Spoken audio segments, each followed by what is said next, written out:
انسان بینماز هر روز 5 وقت که نماز نمیخوانه از شیطان خدا بتر میسازه و خدا شیطان از اون نفرت میکنه. شیطان میگه که پروردگارا من خود سجده به آدم نکردم، سر من لعنت نازل کردی.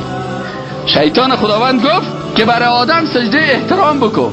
شیطان احترام نکرد، غرور کرد، لعنت خدا سرش نازل شد.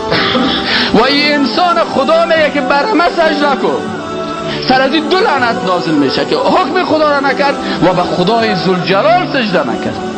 انسانی که 5 وقت نماز نمیخوانه 5 مرتبه روزانه سرش 2 لعنت خدا نازل میشه که 5 ضرب 2 10. روزانه 10 مرتبه سر انسان به نماز لعنت خدا نازل میشه.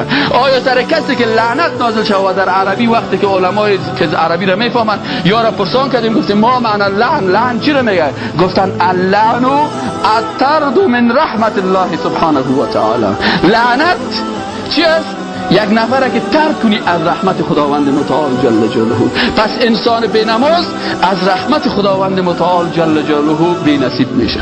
انسان بینماز دشمنی خود با خداوند متعال جل جلاله اعلان کرده. و ما وقتی که نماز میخوانیم نمیتونیم برادرای مسلمان اگر راز پرسان بکنیم او شکلی که خدا گفته و او شکلی که پیغمبر صلی الله علیه و سلم گفته. انسان با ایمان کوشش میکنه که بعد از ایمان به غیب نماز است.